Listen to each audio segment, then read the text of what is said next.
For example फ़र्क को समझें, क्वांटम और फोटोन में क्या फ़र्क है? कोई फ़र्क नहीं है।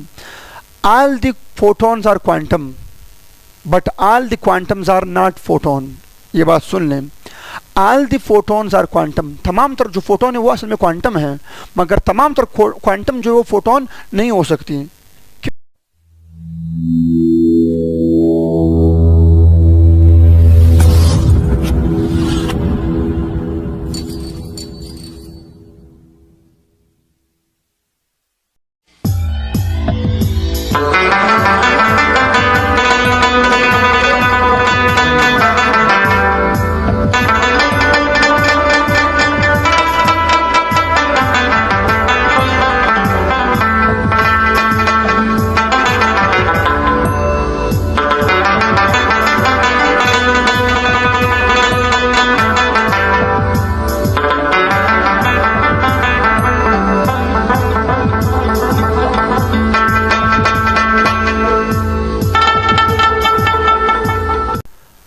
हेलो अस्सलाम वालेकुम, कैसे हैं आप सब?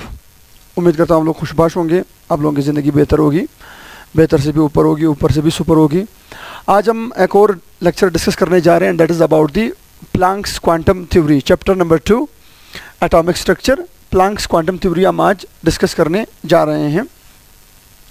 प्लैंक्स क्वांटम थ्योरी में हमने पहले पढ़ी discovery of electron, proton and neutron, फिर हमने एटॉमिक मॉडलिंग स्टार्ट कर ली, प्लम पुडिंग मॉडल हमने डिस्कस किया, फिर उसके बाद हमने प्रॉपर डिस्कस किया आपके पास Rutherford atomic model.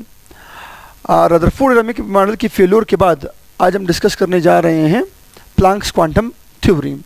That's another topic of your syllabus, chapter number 2 atomic structure first year का। तो पहले स्टार्ट करते हैं इनकी इंट्रोडक्शन।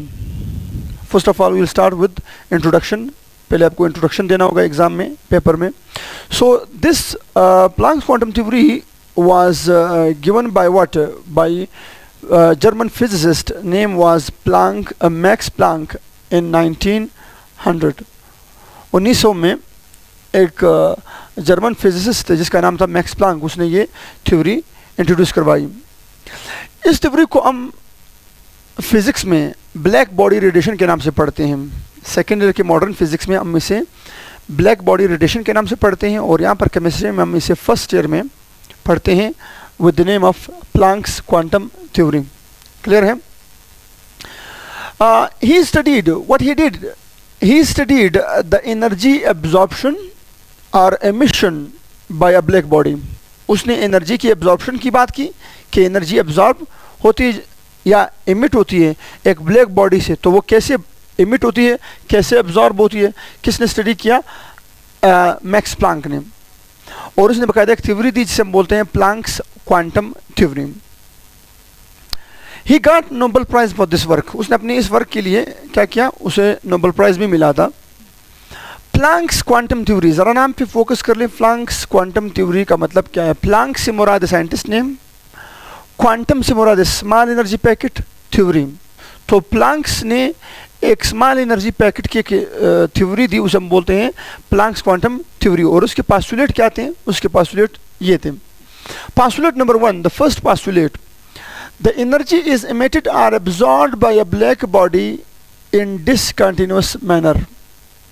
जब एक ब्लैक बॉडी खुद से एनर्जी रिलीज करती है या एब्जॉर्ब करती है, मतलब अगर वो कूल हो तो जब वो एनर्जी को एब्जॉर्ब करेगी फ्रॉम हॉट रिजर्वायर, या अगर उसने एनर्जी को रिलीज करना हो जब वो गर्म हो, तो जब उसने एनर्जी रिलीज करना हो, या वो अगर वो ठंडा हो उसने एनर्जी एब्जॉर्ब करना हो, तो वो किस अंदाज में करेगी? Discontinuous manner. याद रखना, डिसकंटिन्यूअस मैनर।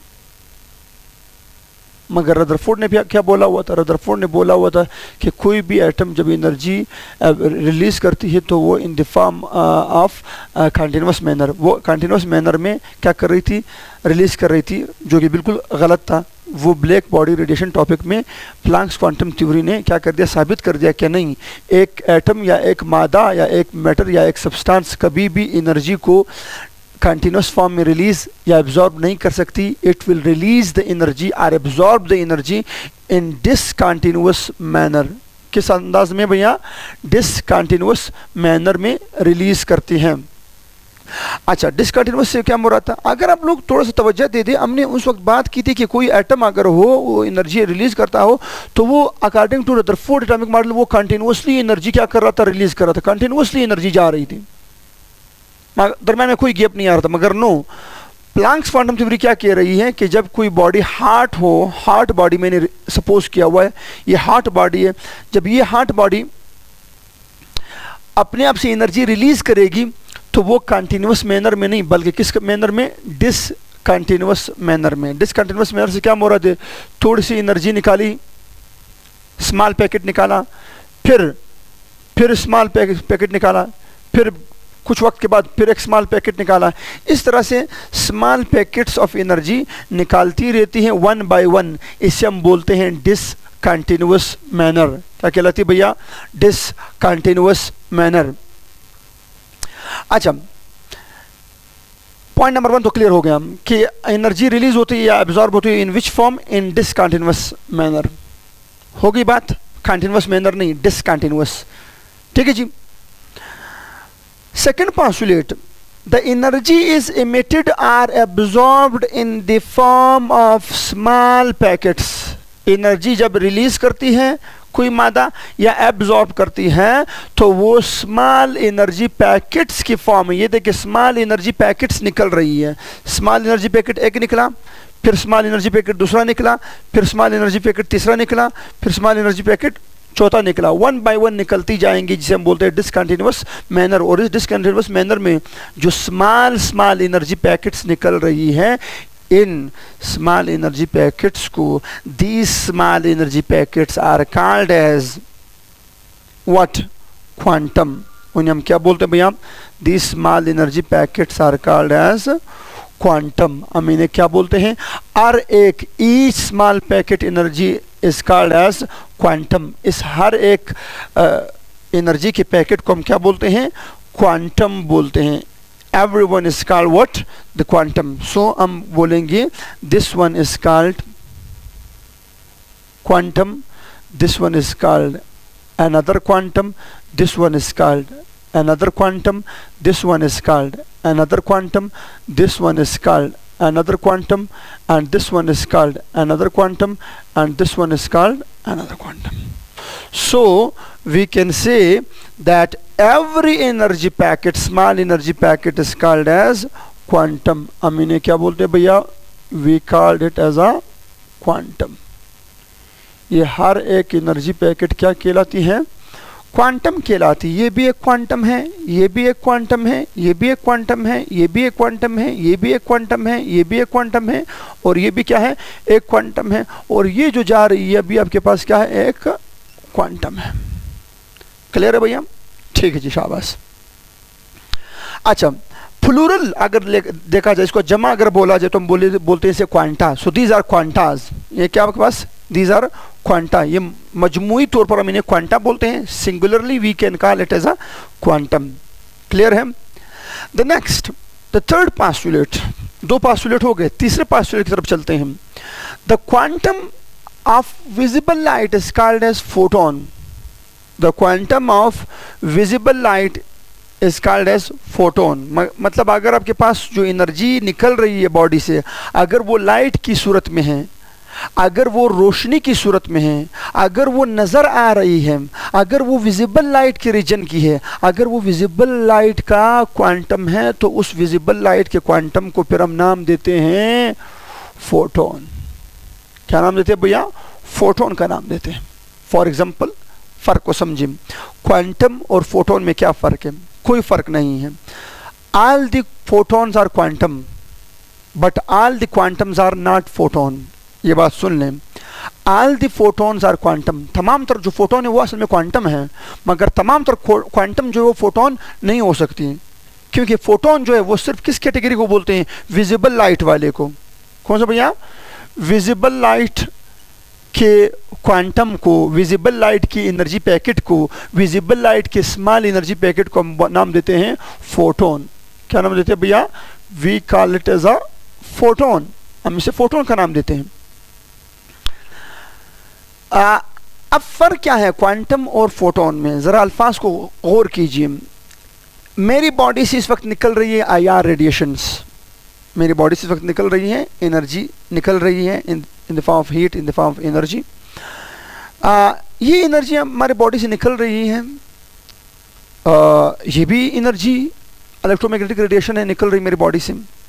और एक बल्ब है, उस बल्ब से भी लेट सपोज करते हैं उसे भी फोटोन और क्वांटम निकल रही हैं, तो वो भी क्वांटम है, बल्ब से निकलने वाली और मुझ से निकलने वाली ये भी क्वांटम है, दोनों के दोनों क्वांटम है। फॉर एग्जांपल यहाँ पर मैं बना लूँ, ये एक ह्यूमन बॉडी है,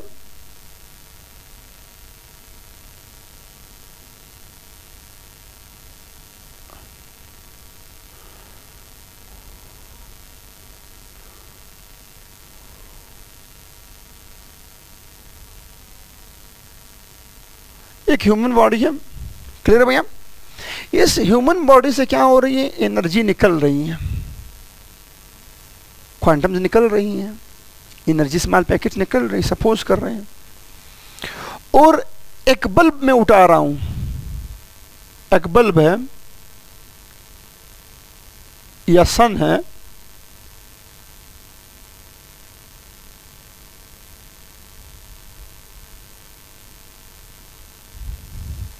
उससे भी क्या हो रही है, एनर्जी निकल रही है,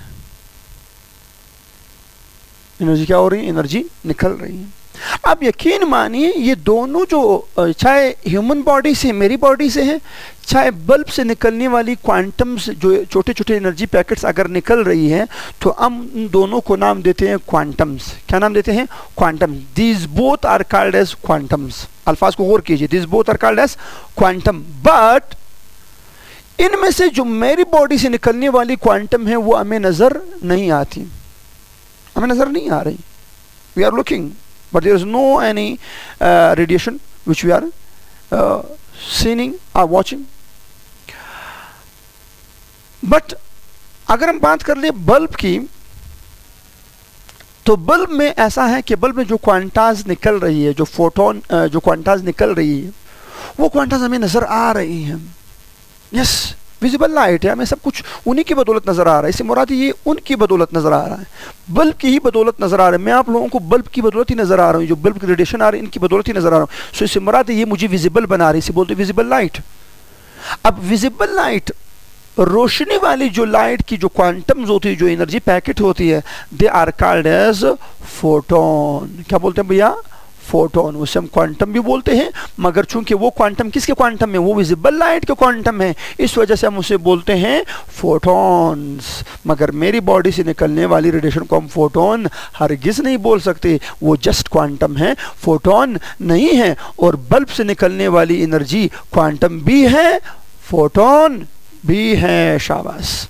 अच्छा, ये हो गई थर्ड पॉइंट, थर्ड पोस्टुलेट। अब आते हैं फोर्थ पोस्टुलेट की तरफ। Each quantum travels in the form of waves. Her energy का जो क्वांटम है, हर एनर्जी का जो पैकेट निकल रहा है, वो किस फॉर्म में मूव करता है, in the form of waves. जो भी क्वांटम निकल रही है उस ब्लैक बॉडी से, उस हॉट बॉडी से, ठीक है जी, तो वो किस फॉर्म में मूव करती है, वो मूव करती है in the form of waves. Crust and troughs की फॉर्म में मूव करती हैं, उन्हें बोलते हैं waves. So each quantum travel in the form of waves. ये जो क्वांटम मूव कर रही हैं, ये किस फॉर्म में मूव कर रही हैं, ये in the form of waves move कर रही हैं। यस। अच्छा, आप क्वेश्चन ये आ रहा है sir what is wave, wave क्या है। देखिए भैया, आप लोग फिजिक्स में काफ़ी वक्तों से आ रहे हो, 9th से आप लोग डिफाइन करते आ रहे हो what is wave. Wave is the medium of energy which transform energy from one point two another point. Energy को ट्रांसफॉर्म करने वाली, ट्रांसफर करने वाली मीडियम को हम क्या बोलते हैं, वेव बोलते हैं। मुख्तलिफ अंदाज में लोग डिफाइन करते हैं, the continuous disturbance of a body is called as wave. ठीक है जी। तो यहाँ पर मैंने डिफाइन किया हुआ है the medium of energy which transform energy from one point to another point is called as wave। मगर ये वाली जो डेफिनेशन है मैं आप लोगों को बता दूं, इस वाले डेफिनेशन से आप ना फ्रीक्वेंसी को डिफाइन कर सकते हो, ना एनर्जी को डिफाइन कर सकते हो, ना वेव नंबर को डिफाइन कर सकते हो, ना एम्पलीट्यूड को डिफाइन कर सकते हो, ना वेवलेंथ को डिफाइन कर सकते हो। ये वाली जो डेफिनेशन है वेव की, ये बुक्स के हवाले से तो ठीक है, मगर समझने के हवाले से बिल्कुल ठीक नहीं है। क्योंकि आप इस वेव की डेफिनेशन से, जो आप लोग 9-10 से पढ़ते आ रहे हो, इस वेव की डेफिनेशन से अभी तक हम पढ़ते आ रहे हैं और पढ़ाते जा रहे हैं, मगर इस वेव की डेफिनेशन से हम ना वेवलेंथ को डिफाइन कर सकते हैं, ना फ्रीक्वेंसी को, ना वेव नंबर को, ना एम्पलीट्यूड को, किसी को भी डिफाइन नहीं कर सकते।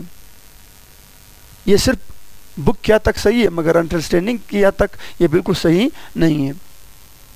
सो then how could we define the wave? फिर हम वेव को डिफाइन कैसे करेंगे? Single wave. अगर आप उसको पूछे वेव नहीं, वो बोलेगा कि सिंगल वेव क्या है, फिर आप क्या बोलोगे? फिर भी बोलोगे कि continuous disturbance is called wave. No, उससे ना फ्रीक्वेंसी डिफाइन कर सकते हो, ना वेवलेंथ डिफाइन कर सकते हो, ना वेव नंबर डिफाइन कर सकते हो, कुछ भी डिफाइन नहीं कर सकते। So the perfect definition of wave is, सुन ले, सब सुन ले, नया डेफिनेशन दे रहा हूं।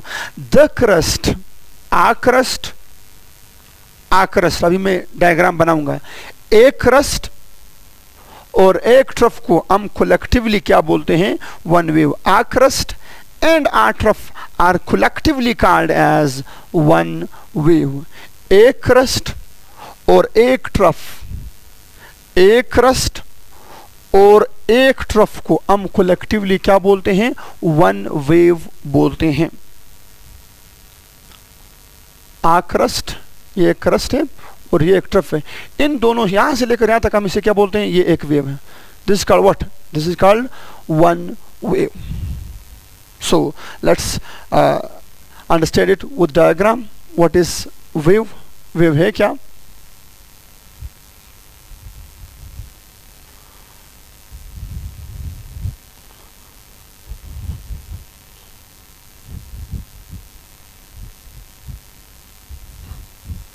चलिए जी बात करते हैं। अब वेव क्या है, खाने ध्यान दीजिए।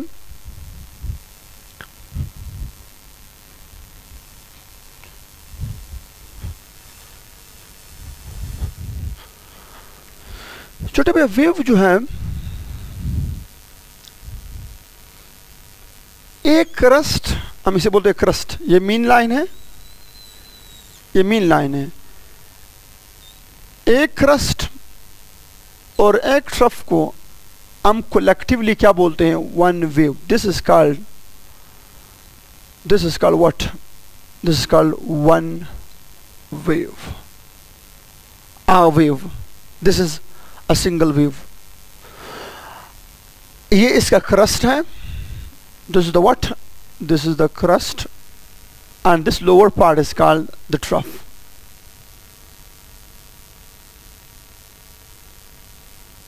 ठीक है जी। अब crust आ गई आपके पास और trough आ गई, इन दोनों को collectively हम मिला के इनसे क्या बनता है? एक crust और एक trough से बनता है one wave। अच्छा, अब वन वेव का आप लोगों को पता लग गया कि व्हाट इज वन वेव। सो अब इस एक वन वेव से आप फ्रीक्वेंसी भी डिफाइन कर पाओगे, वेवलेंथ भी डिफाइन कर पाओगे, बहुत इजी हो जाएगा। वेव नंबर भी डिफाइन कर पाओगे, एम्पलीट्यूड भी डिफाइन कर, सब कुछ डिफाइन कर पाओगे। बस साथ दीजिएगा, कनेक्ट रहिएगा, देखते चले जाइए। बहुत ही मज़ेदार लेक्चर होने वाला है आज का। है तो फिजिक्स का टॉपिक, मगर मज़े के साथ पढ़ेंगे इंशाल्लाह। ठीक है जी। सो पिक्चर ले लें शाबाश। This is what? This is the point number 5। यहाँ तक 5 पोस्टुलेट्स हो गए। आगे मूव करते हैं, आप लोग स्क्रीनशॉट ले लें। पॉइंट नंबर 6, अब हम बात करेंगे अबाउट फ्रीक्वेंसी। फ्रीक्वेंसी के बारे में बात करेंगे। पॉइंट नंबर 6 हम बात करेंगे वेवलेंथ के बारे में। किसके बारे में भैया? वेव लेंथ के बारे में।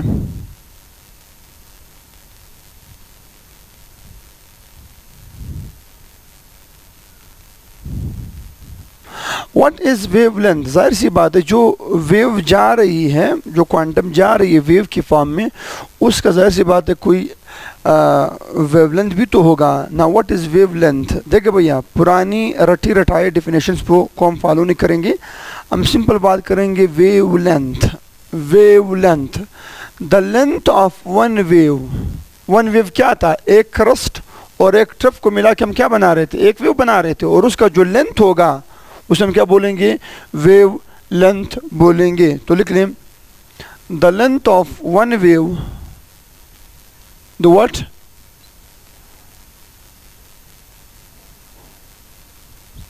The length of one wave is called wavelength. क्या कहलाती है भैया? वेवलेंथ कहलाती है। एक वेव का जो लेंथ होता है उसे हम क्या बोलते हैं? वेवलेंथ बोलते हैं। सेकंड डेफिनेशन जो हम लोग बुक्स में पढ़ते आ रहे हैं, जो आप लोग पढ़ते आ रहे हो और रटे लगाते जा रहे हो, वो ये है कि the distance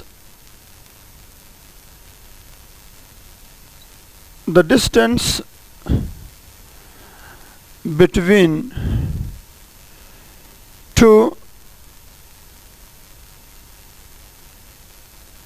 consecutive crusts or troughs between two consecutive crusts or troughs is called what? क्या कहलाती हैं? Is called as wave length. जो आप लोग नॉर्मली बढ़ते आ रहे हो, the distance between two consecutive crests or two consecutive troughs is called as wave length. चलो जी, मेरे पास एक वेव है, ये उसका क्रस्ट है, ये मिड लाइन जा रही है, ये उसका क्रस्ट है, ये उसका ट्रफ है, क्रस्ट है, और क्या जा रही है? ट्रफ जा रही है। क्लियर भैया? ये मेरे पास एक वेव जा रही है, हजल तो को रवाना भैया मुकम्मल। ये क्रस्ट जा रही है,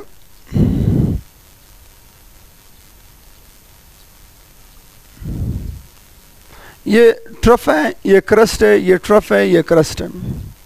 इसे हम क्या बोलते हैं? क्रस्ट। इसे हम क्या बोलते हैं? ट्रफ। इसे हम बोलते हैं क्रस्ट, इसे क्या बोलते हैं? ट्रफ। अच्छा, अब ये दो कंसेक्यूटिव ट्रफ्स हैं, दो साथ साथ वाले ट्रफ्स। दो साथ साथ वाले ट्रफ्स को, दो सक्सेसिव ट्रफ को हम बोलते हैं consecutive troughs or successive troughs. दो कंसेक्यूटिव क्रस्ट को हम बोलते हैं कंसेक्यूटिव क्रस्ट। दो साथ साथ वाले क्रस्ट को हम बोलते हैं सक्सेसिव क्रस्ट और कंसेक्यूटिव क्रस्ट। अच्छा, अब इन दो कंसेक्यूटिव क्रस्ट के यहां से लेकर यहां तक का फासला, या दो ट्रफ के दरमियान यहां से लेकर यहां तक का फासला, this is called what? This is called wave length. इसे हम क्या कहते हैं भैया? वेवलेंथ बोलते हैं। The distance between two consecutive crests और two consecutive troughs is called as wave length. और दूसरी डेफिनेशन जो हमने बोला था, the length of one wave is called wavelength. अच्छा, अब ये ट्रफ है और ये क्रस्ट है, ये दोनों मिलकर क्या बना रही है? ये दोनों मिलकर क्या बना रही है? एक वेव बना रही है। यहां तक क्या बना रही है भैया? This is a single wave. Check कर ले जरा,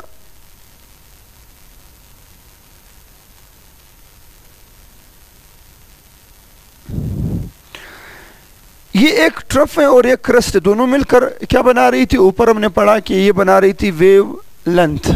क्या बना रही थी भैया? Wave length. Sorry, one wave बना रही थी। अब इस ट्रफ से लेकर इस क्रस्ट तक का जो फासला है, इस क्रस्ट से इस ट्रफ का जो फासला है, दिस फासला is called, this distance is called as what? The same wave length. इसे हम क्या बोलते हैं? वेव लेंथ बोलते हैं। ये भी वेव लेंथ हो गई, क्रस्ट से लेकर ट्रफ तक का फासला, और दो क्रस्ट के दरमियान फासला, और दो ट्रफ के दरमियान फासला। ये सारे के सारे, ये तीनों क्या कहलाती हैं? वेवलेंथ कहलाती है। और यकीन मानिए ये तीनों की तीनों क्या है? सेम लेंथ रखेगी। ये याद रखना, सेम लेंथ रखेगी। इन्हें हम बोलते हैं वेव लेंथ। अच्छा, वेवलेंथ को हम डिनोट करते हैं, it is denoted by lambda. It is denoted by what? It is denoted by lambda.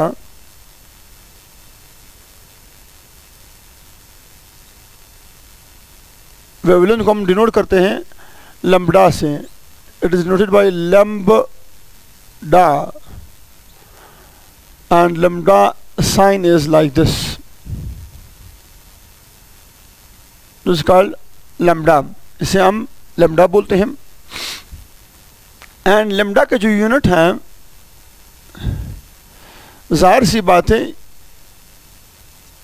Lambda जो है या वेवलेंथ जो है ये एक फासला है, और फासले का यूनिट क्या होता है? फासले का यूनिट है मीटर। अगर वेव बड़ी हो, अगर छोटी हो तो उसके लिए फिर हम यूनिट इस्तेमाल करेंगे सेंटीमीटर। अगर और छोटी हो तो उसके लिए हम इस्तेमाल करेंगे माइक्रोमीटर। अगर और छोटी हो तो हम उसके लिए इस्तेमाल करेंगे नैनोमीटर। अगर और छोटी वेव हो तो उसके लिए हम इस्तेमाल करेंगे एंगस्ट्रम। और अगर और छोटी हो तो उसके लिए हम इस्तेमाल करेंगे पिकोमीटर। और अगर और छोटी हो तो फेम्टोमीटर। और अगर और छोटी हो तो एटोमीटर, एटोमीटर। अच्छा, अब metre, centimetre, micrometre, nanometre, angstrom और पिकोमीटर हमारे पास क्या आ रही है? वेवलेंथ की यूनिट्स आ रही हैं। ये फिर डिपेंड करती है कि आपका वेवलेंथ कितना छोटा है, आप कितने छोटे वेव के साथ बिहेव कर रहे हो, आप कितने छोटे वेव को स्टडी कर रहे हो। जितना वेव छोटा होगा उतने आपने छोटा यूनिट उठाना होगा, और जितना वेव बढ़ता जाएगा उतना आपको बड़े से बड़ा यूनिट उठाना होगा। क्लियर है भैया? ठीक है जी। अच्छा, नेक्स्ट हम चलते हैं किसी तरफ। द पोस्टुलेट नंबर 7 के इस थ्योरी ने यह बताया कि जो वेव मूव कर रही है, जाहिर सी बात उसका अगर कोई वेवलेंथ है तो जाहिर सी बात है उसका कोई फ्रिक्वेंसी भी तो होगी या नहीं होगी? यस, जाहिर सी बात है जो वेव जा रही है उसकी कुछ फ्रिक्वेंसी भी तो होगी। तो चले जी पढ़ते हैं frequency. The 7 we have frequency.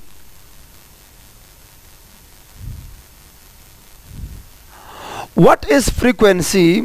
Frequency को हम डिनोट करते हैं, डिफाइन करते हैं। We can define the frequency as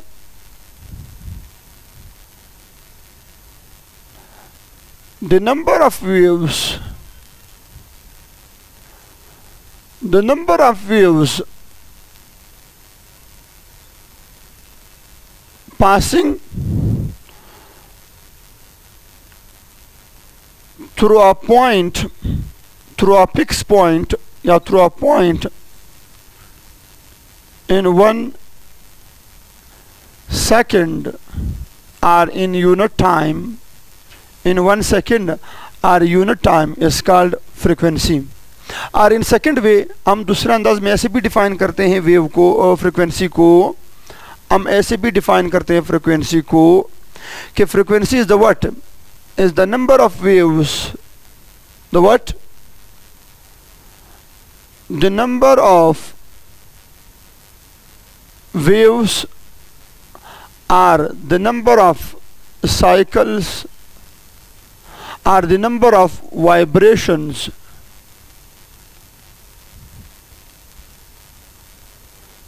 the number of cycles, the number of waves, the number of vibrations per unit time is called what? Is called frequency. क्या कहलाती है भैया? फ्रीक्वेंसी कहलाती है। एक सेकंड में मुकम्मल होने वाले साइकिल्स, एक सेकंड में मुकम्मल होने वाली वाइब्रेशंस, एक सेकंड में मुकम्मल होने वाली वेव्स की तादाद को हम क्या बोलते हैं? फ्रीक्वेंसी बोलते हैं। ये दोनों डिफिनेशन ओके हैं, दोनों डिफिनेशन सही है। चले जी, frequency is denoted by, it is denoted by, physics में हम इन्हें डिनोट करते हैं, डिनोटेड बाय, फिजिक्स में इन्हें डिनोट करते हैं स्मॉल एफ से, आर। केमिस्ट्री में हम इसे डिनोट कर रहे हैं न्यू से। किससे भैया? न्यू से, new, NEU, new,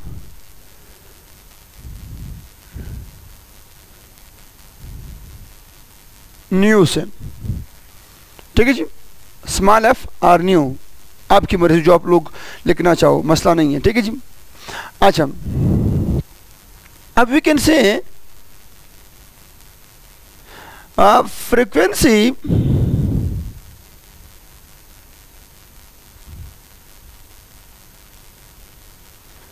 is inversely proportional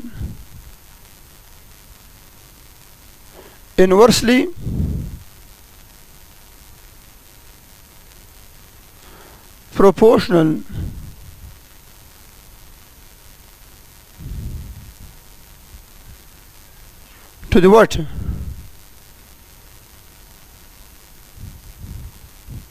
Inversely proportional to the wavelength.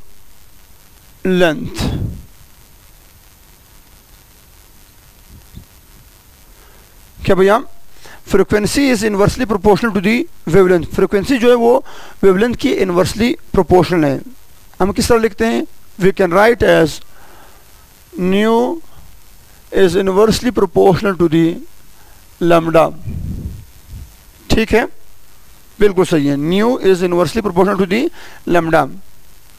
अब अगर मैं प्रोपोर्शनलिटी साइन को ख़त्म करना चाहूँ, हमें पता है जब हम किसी प्रोपोर्शनलिटी साइन को ख़त्म करते हैं फिज़िक्स में, केमिस्ट्री में, तो हम उसकी जगह लगाते हैं एक इक्वल का निशान और एक कांस्टेंट। तो क्या जाएगा? Nu is equals to C upon lambda, C upon lambda. Equation number 1 अपने साथ सेव कीजिएगा, इक्वेशन नंबर 1। क्लियर है? चलो जी, ये तो होगी फ्रीक्वेंसी। यहाँ पर आपके पास फ्रीक्वेंसी यहाँ पर ओके, फिनिश। अच्छा, फ्रीक्वेंसी की आप पढ़ते हैं यूनिट्स।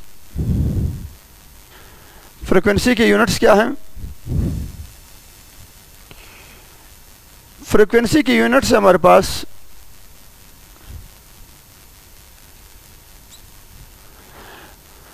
फ्रीक्वेंसी की यूनिट्स आ रही है हमारे पास पर सेकेंड। क्या रे भैया? पर सेकेंड या साइकिल पर सेकेंड। ठीक है जी, साइकिल पर सेकेंड या वाइब्रेशन पर सेकेंड या पर सेकेंड, एक सेकेंड में होने वाली वेव्स। ठीक है जी। और इसका दूसरा जो यूनिट है दैट इज हर्ट्स। क्या भैया? हर्ट्स। और जो इसका ऐसा यूनिट है that is what? That is hertz. Hertz is the actually the SI unit. ये कौन सा यूनिट है? ये SI यूनिट है। क्लियर है भैया? अच्छा, ये फिक्स पॉइंट है और इस फिक्स पॉइंट से मैं दो वेव्स को जाने दे रहा हूं। एक वेव है बड़ी वेवलेंथ वाली,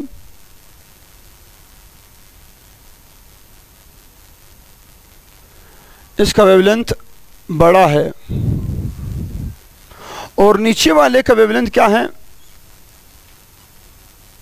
छोटा है। जाहिर सी बात है, नीचे वाले का वेवलेंथ क्या है? छोटा है। मैं वो चीज़ प्रूव कर रहा हूं कि जिसका वेवलेंथ, अगर वेवलेंथ और फ्रीक्वेंसी का आपस में इनवर्स रिलेशन है, तो जिसका वेवलेंथ अगर बड़ा होगा उसकी फ्रीक्वेंसी क्या होगी? कम होगी, और जिसका वेवलेंथ छोटा होगा उसकी फ्रीक्वेंसी ज़्यादा होगी। इनवर्स रिलेशन है, प्रूव करते हैं। चलिए जी, जब मैं इनको जाने दूंगा, यकीन मानिए 1 सेकंड में ये गुजर जाएगी, तकरीबन इतनी गुजर जाएगी। 1 सेकंड में इतनी गुजर जाएगी। और ये वाली कितनी गुजर जाएगी? ये वाली इतनी गुजर जाएगी, ये वाली इतनी गुजर जाएगी। दोनों तकरीबन सेम फासला दोनों ने ट्रेवल किया, मगर फ्रीक्वेंसी देखते हैं कि फ्रीक्वेंसी सेम है या डिफरेंट है। यहां से लेकर यहां तक एक वेव पास हुई है, यहां से लेकर यहां तक तकरीबन 1.5 वेव क्रॉस हो गई है। 1.5 वेव, 1.5 वेव पर सेकेंड क्रॉस हो गई है। और नीचे वाले की 1 wave, 2 wave, 3 wave, 4 wave, 4.5 wave. कितने भैया?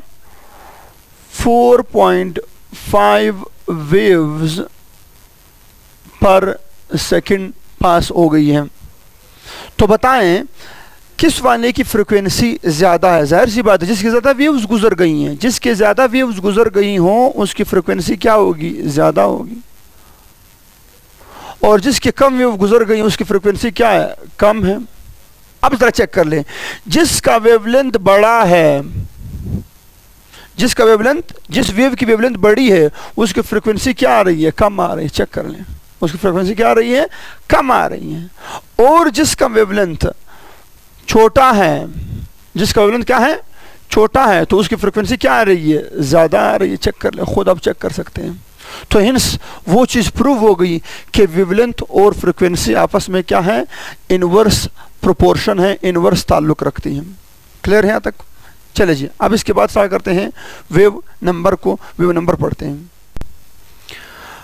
तो हम वेवलेंथ को डिस्कस कर रहे, वेव नंबर को डिस्कस कर रहे थे। Wave number is the what? Wave number. Check कर ले, wave number, number of waves, number of waves in what?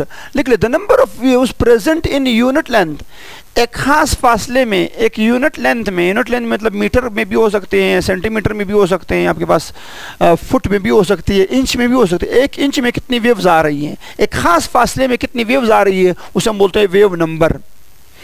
फिर सुनो, एक एनर्जी के, एक वेव के एक खास फासले में कितनी वेव्स आ सकती है उसे हम बोलते हैं wave number. So the number of waves present in unit length is called wave number. मैं अपने लिए एक फासला रख रहा हूं, एक फासला मैं अपने लिए रख रहा हूं। मेरे पास एक फासला है, लेट्स सपोज मेरे पास है तकरीबन 1 फुट का फासला है। ये 1 फुट है, ये 1 फुट का फासला है। इस 1 फुट फासले में मैं वेव एनर्जी छोड़ रहा हूं। ये जो एनर्जी आई, ये एनर्जी यहां से गुजर रही है, इस खास फासले से क्या हो रही है? गुजर आगे जा रही है। ठीक है जी, आगे आगे आगे गुजर गई। ठीक है जी। अब इस 1 फुट में कितने वेव्स आ रही है? यहां से लेकर यहां तक 1 wave, 1 crust 1 trough, 1 wave, second crust second trough, second wave, third crust third trough, third wave, fourth crust fourth trough, fourth wave. तो कितनी वेव्स आ गई? 4th वेव आ गई। ये जो 4th wave in a foot आ गई, इसे हम बोलते हैं वेव नंबर। सो हम बोलेंगे इस वेव का वेव नंबर क्या है? 4 है। 4 वेव पर फीट। 1 फीट में, ठीक है जी, 1 फुट में कितनी वेव आ रही है? 4 वेव आ रही हैं। सो 4 वेव पर फुट। ठीक है जी। 1 फुट पर कितनी आ रही है? पर फुट। अच्छा,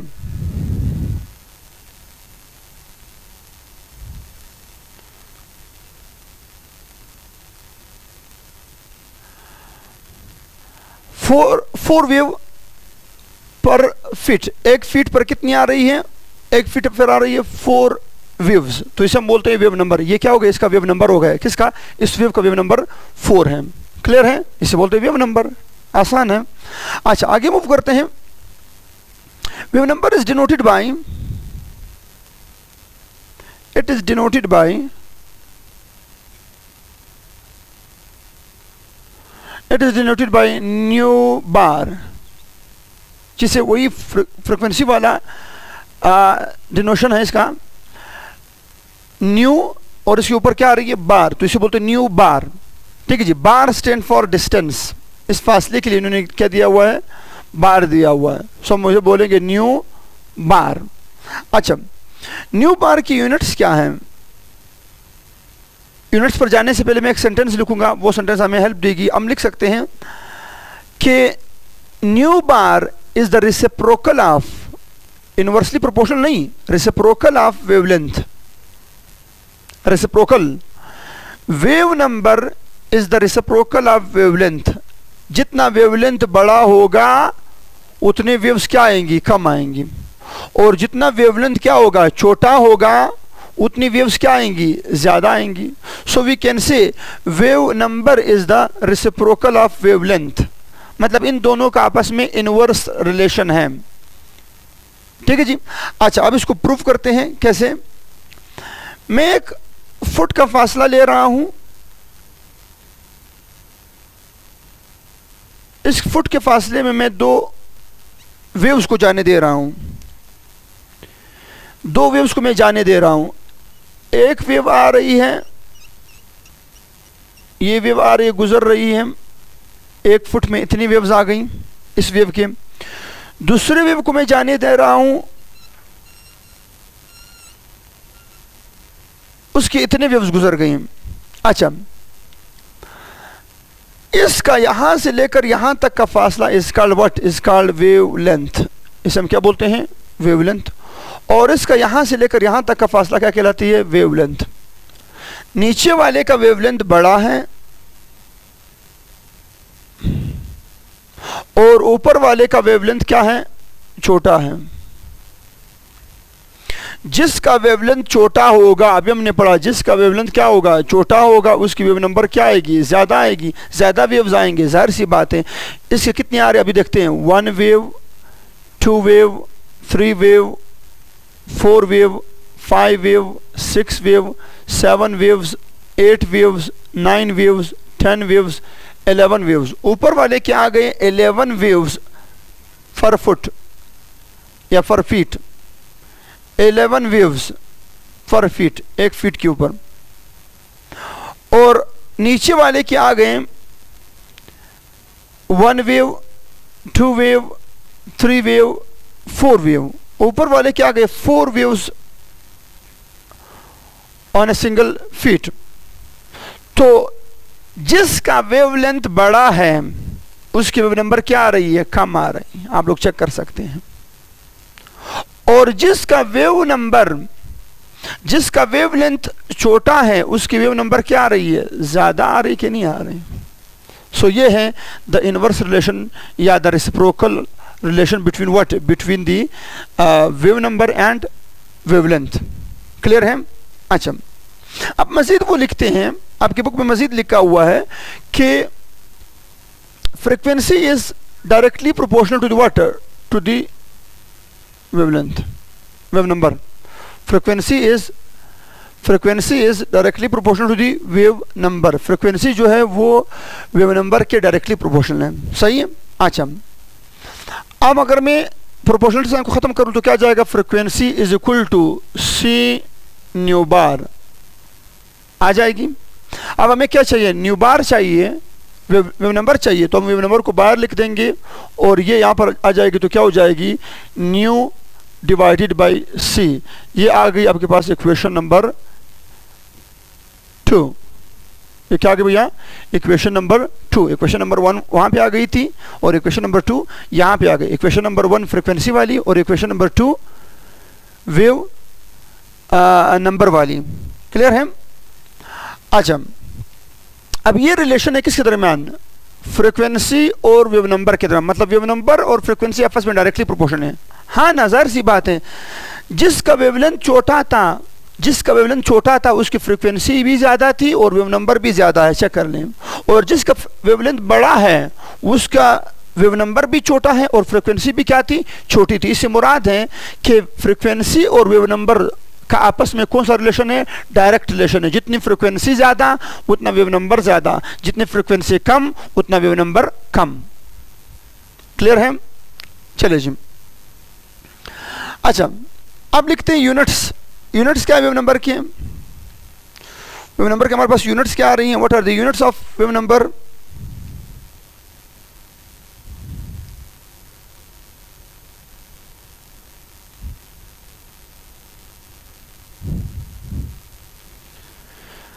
यूनिट्स हमारे पास आ रही है क्योंकि अभी हमने पढ़ा कि जो वेव नंबर है वो रेसिप्रोकल है किस चीज का? वेवलेंथ का.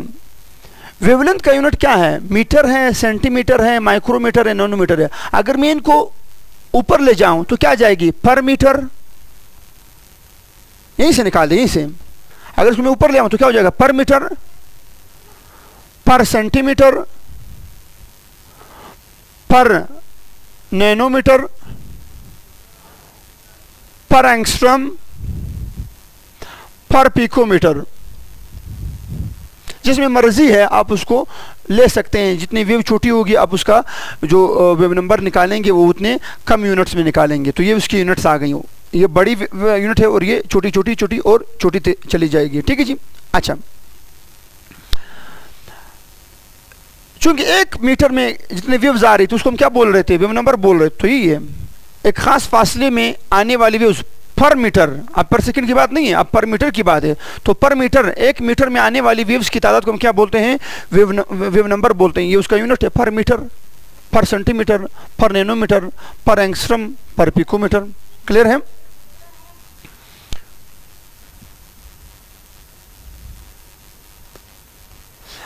अच्छा, अब इसके बाद लास्ट में बात करते हैं। जाहिर सी बात है वो जो एनर्जी, जो वेव जा रही है, जो वेव मूव कर रही है, उस वेव की कोई एनर्जी भी तो होगी। हाँ ना, जाहिर सी बात, उसको फ्रिक्वेंसी रख रही है, वेवलेंथ रख रही है, वेव नंबर रख रही है, तो क्या वो एनर्जी नहीं रखेगी? जाहिर सी बात वो एनर्जी भी रखेगी, वो वेव एनर्जी भी रखेगी। तो let's discuss finally the what, the energy, the what, the energy, number 9, energy of that wave या energy of that radiation या energy of that photon।